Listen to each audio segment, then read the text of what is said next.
On this episode of Veggies with a Slice of Life, we have an in-depth conversation with Dr. Nathaniel Stampley and Carolyn Stampley, longtime vegan couple who recently retired to Belize. They share their vegan story, offer some great tips, and tell us what life is like living in Belize. I'm a vegan mom, wife who lives for her family, actor, director, and lover of the arts. I love yoga and try to live in my dharma, exploring a new chapter in New York from Milwaukee, Wisconsin. Hi, I'm Malkia Stampley, and welcome to my life in Brooklyn, New York. Well, thank you so much for joining me today on the show. Many of our viewers may or may not know that both of you are my parents. So I I love having you as my parents, and I love your story, and I love your lifestyle and your journey, and so I'm really excited to share it with the World Wide Web. Great. Awesome. Okay, so first question, how long have you been a vegan? And I know, Dad, your story is a little bit different than Mom's, but I'd love to know from both of you, how long have you been vegan? We got here in Belize, well, we started visiting Belize in 2017. And it was during that time I was yet eating fish. So I enjoyed the wonderful, flavorful creatures of the ocean during that time. But when we moved here, I came as a vegan. So my journey is a little bit shorter than my husband's or your dad. And but it's been an eventful journey. I thought it would be hard to give up fish, but once I made that transition and I really put my mind into it, I don't miss it at all. Nice. Well, my journey started in 1980. I became a vegetarian. At that time, I was yet eating occasional dairy, but I gave up fish and meat in 1980. I would say roughly 5 or 6 years thereafter, I then embraced becoming a vegan. I read not only scripturally, but I read books that would teach you how to live. And I was surrounded with people that showed a plant-based diet is the best diet that you can have. So we've been walking this walk here for since at least around, I would say 87, 88, since that time. Wow. That's wonderful. That's wonderful. And I find it funny, a lot of people think that I've been vegan my whole life. But I tell them I grew up in a unique household where I had a vegan father and a mother who ate everything. But as I grew up, especially my preteen and teenage years, you started to take away a lot of the bad things out of the household and out of your diet. And so in a way, we were naturally transitioning through you, Mom, by giving up the pork, then the beef, and then the chicken and turkey, and those kinds of things. But always with that foundation of a vegan lifestyle through Dad. So that's good. Yeah. Also, what is important is throughout life, whatever you embrace and you have the passion for, you don't force it on anyone. And I've never, the same with our 6 children, we don't force a career, a destiny that you pursue. And the same thing with your dieting. It's very germane to your life. What you eat can result in the type of health that you show later on, or bad health that you show. But we never force anyone. And I'm thankful that my companion, my lovely wife, she saw, and with her own timing, and now it's no force. It's a real team effort. Yeah. Even if it took 40 years, she got there. Right. But it's never too late. It's never too late to fully commit to being a vegan. Exactly. Absolutely. So what made you ultimately decide to become vegan? I know, many of us know the facts, or we know healthy people, but what inside of you made it clear that you needed to be vegan? Well, for me, it was one of my annual doctor physical exams, medical exams. The doctor had placed me on some simvastatin for cholesterol. And so he began to increase it each time I visited him. And I began to ask questions. Why is my cholesterol getting higher and higher? So I did my research, and I decided then and there I was going to do something about that cholesterol getting higher and higher. And so my last visit with the doctor, I told him my plan, and he said, well, before you do that, let's talk, and at your next visit, let's talk and see what we can do. And so I was trying to convince him, you want to lower my medication or whatever. He said, we'll talk.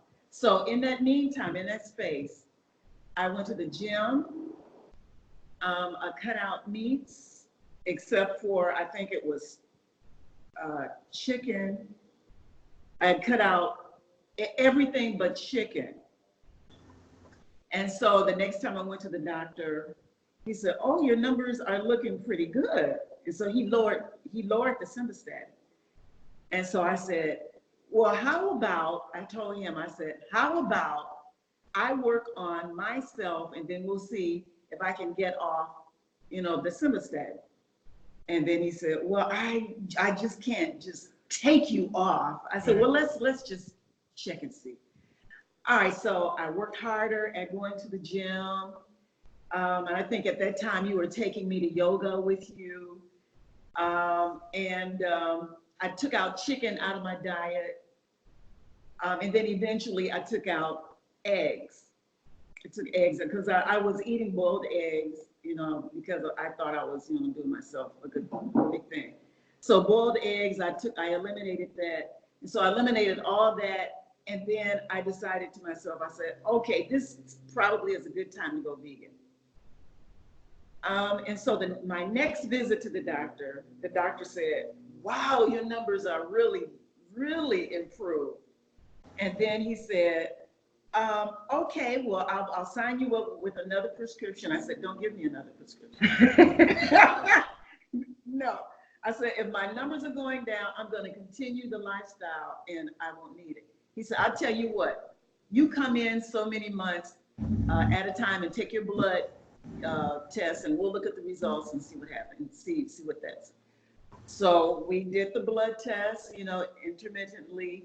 And he said, your numbers are great. You're doing it. Whatever you're doing, continue.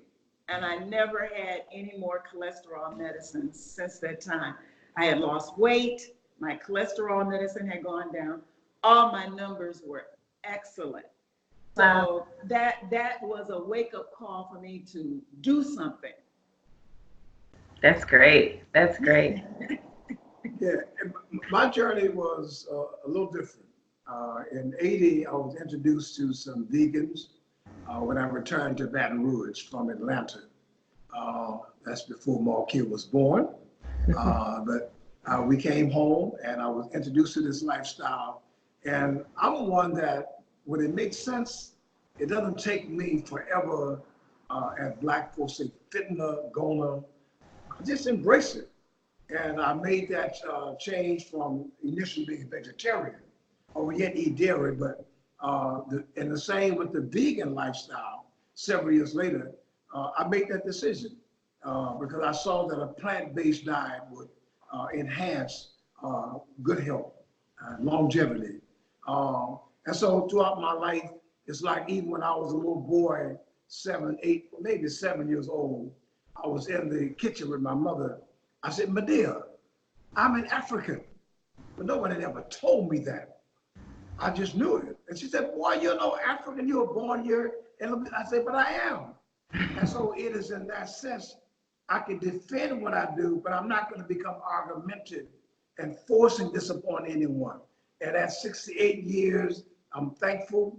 Other than the gray beard, I guess if I shaved, I look like I'm about 40. But yeah.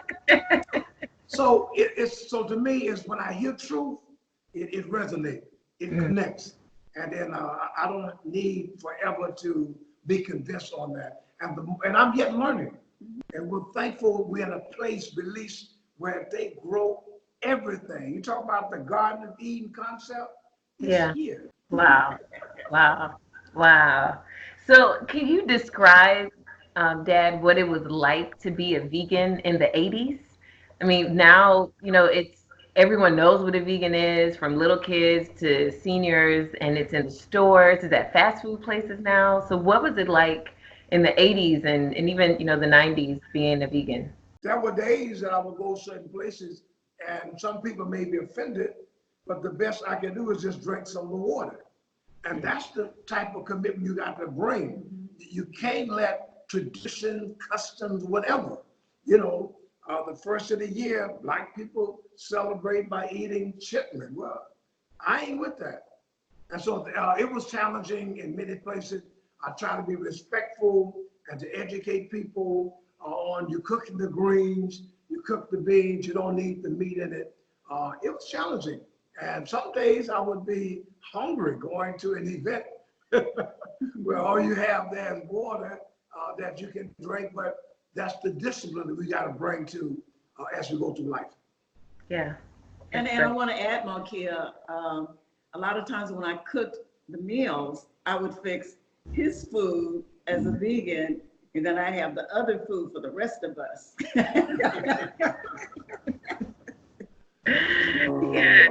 Yes.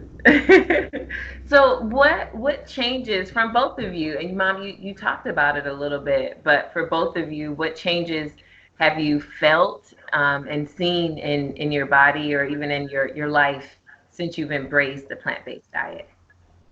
Well, I can see changes in terms of overall health. And one way we yet have that tradition of going to the doctors and let the doctor validate. So each time we go for checkup, I can hear encouraging word.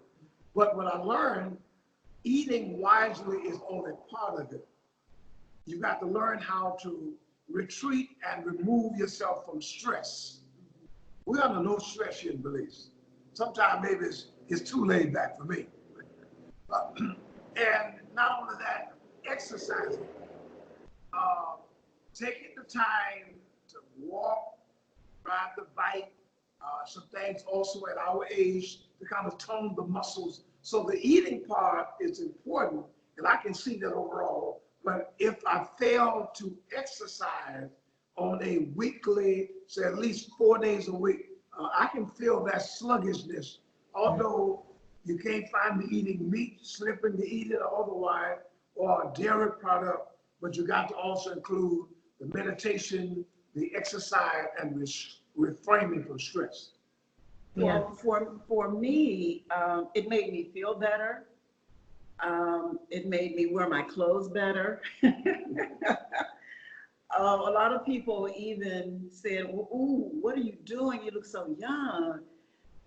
So apparently I must look better, So it has a lot of pluses, but you have to be careful. I don't care what you are, even being a vegan, you yet have to watch how much you eat. It's true. Because you can gain weight. I've seen quite a few vegans who are overweight, and we just got to be careful with that. Even amongst Black vegans, I remember growing up, you still had a lot of, meat alternatives or heavy starchy foods. And they weren't, it just wasn't all raw meals. So it's like being vegan is, I believe, definitely the first step too. Just the first. Yeah. Also, Malkia, when, for example, and I'm not singling out any particular fast food chain, but now they have the vegan burgers, as they call them. But you got to be careful, because anything that you find in the fast food has been processed. And so there are names of, they say it's plant-based, but it's plant-based with what? Things that you don't know the name of it. And so you gotta be very careful and eat that on occasion if you're just on the road or something, but for just going out, getting these fast food burgers as meat alternative, be very cautious. Make your own, if you want burgers, make them out of ingredients that you know what you're putting into it. And be very careful because you can become overweight. And there have been times that I feel, okay, I'm a little bit bigger than I need to be. So there's no problem with the eating food, the portion, as your mother said. And then at the same time, Black people, we love eating beans. We replace rice we eat quinoa. But you eat too much quinoa and beans, it builds up calories. So you got to be very, very careful. Yeah. Look out for part 2 of this conversation with the Dr. Nathaniel Stampley and Carolyn Stampley as they continue to share their vegan journey and what life is like living in Belize. Subscribe to Malkia Talks and hit that bell for notifications so you can see when the next episode comes out. Thank you so much, and I'll see you next time.